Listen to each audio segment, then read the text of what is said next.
हर हर महादेव। आज इस वीडियो में आप सभी के लिए नाग पंचमी की पौराणिक कथाएं लेकर के आई हूं, तो वीडियो के अंत तक बने रहिए। जैसा कि कथा के अनुसार प्राचीन काल में एक सेठ जी के 7 पुत्र थे।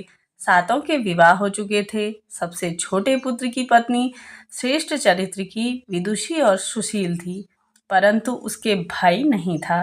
एक दिन बड़ी बहू ने घर लीपने को पीली मिट्टी लाने के लिए सभी बहुओं को साथ में चलने को कहा, तो सभी धलिया और खुरपी लेकर मिट्टी खोदने चले गए। तब वहां पर एक सर्प निकला, जिसे बड़ी बहू खुरपी ने मारने लगी। यह देखकर छोटी बहू ने उसे रोककर कहा, मत मारो इसे, यह बेचारा निरपराध है। यह सुनकर बड़ी बहू ने उसे नहीं मारा। तब सर्प एक ओर जा बैठा। तब छोटी बहू ने उससे कहा, हम अभी लौट कर आती हैं, तुम यहाँ से मत जाना। यह कहकर वह सबके साथ मिट्टी लेकर घर चली गई और वहाँ काम काज में फंसकर सर्प से जो वादा किया था उसे भूल गई। तभी उसे दूसरे दिन यह बात याद आई, तो सबको साथ लेकर वहां पहुंची और सर्प को इस स्थान पर बैठा देखकर बोली, सर्प भैया नमस्कार।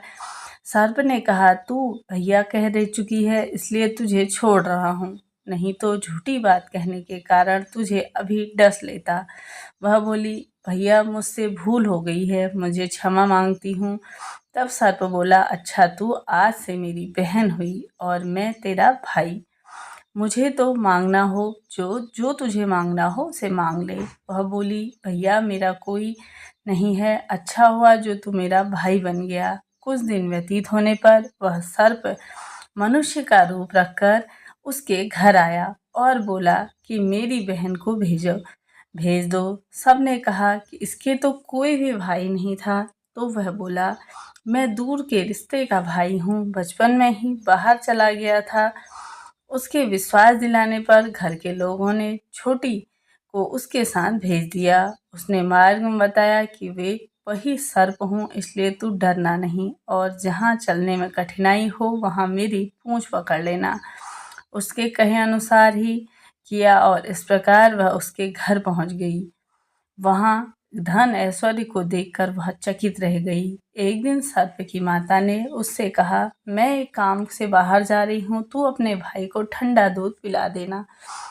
और यह बात ध्यान न रही और उसने गर्म दूध पिला दिया, जिससे उसका मुंह बेतरह जल गया। यह देखकर सर्प की माता बहुत क्रोधित हुई, परंतु सर्प के समझाने पर शांत हो गई। तब सर्प ने कहा कि बहन को अब उसके घर भेज देना चाहिए। तब सर्प और उसके पिता ने उसे बहुत सा सोना चांदी, हीरे जवाहरात देकर, वस्त्र आभूषण देकर उसे अपने घर से विदा किया।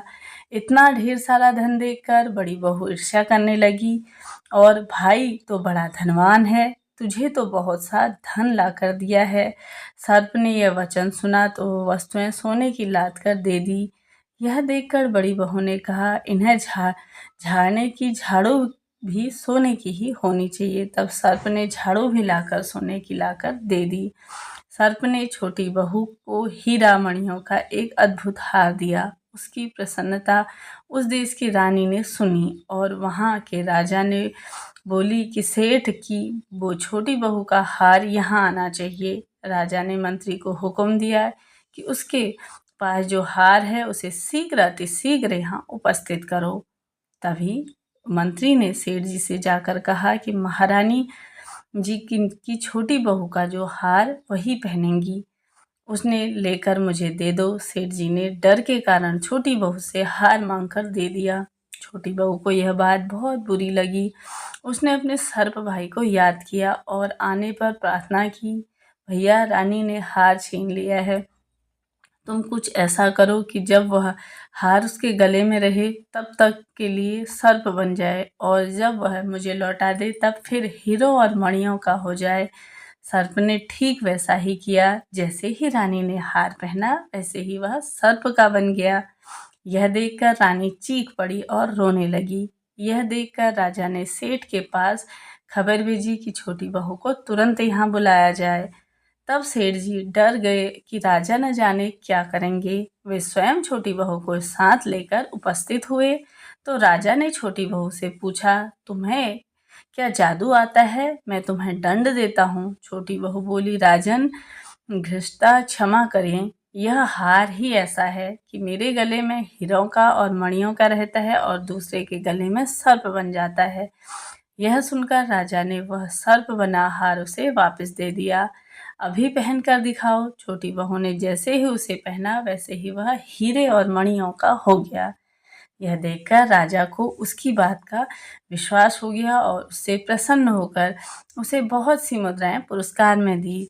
छोटी वह अपने हार और इन सहित घर लौट आई। इससे धन को देखकर बड़ी बहू फिर से ईर्ष्या करने लगी। उसके पति को सिखाया कि छोटी बहू के पास कहीं से धन आया है। यह सुनकर उसके पति ने अपनी पत्नी को बुलाकर कहा, ठीक ठीक बताओ कि यह धन तुम्हें कैसे प्राप्त हुआ, कौन तुम्हें यह धन दे रहा है। तब वह सर्प को याद करने लगी। तब उसी समय सर्प ने प्रकट होकर कहा, यदि मेरी बहन के आचरण पर संदेह प्रकट हो तो मैं उसे खा लूँगा। यह सुनकर छोटी बहू का पति बहुत प्रसन्न हुआ और उसने सर्प देवता का बड़ा ही सत्कार किया। उसी दिन से नागपंचमी का त्योहार मनाया जाता है और स्त्रियां सर्प को भाई मानकर उसका पूजन किया करती हैं। इसी प्रकार से आज के दिन आप सभी को व्रत धारण करना चाहिए। सर्प देवता और महादेव का विधिवत रूप से पूजन करके कथा अवश्य से सुननी चाहिए। इस प्रकार से नागपंचमी की कथा थी। आपके लिए मेरे चैनल पर प्रतिदिन कथाएं डाली जाती हैं, उन्हें भी सुनिए और अपने जीवन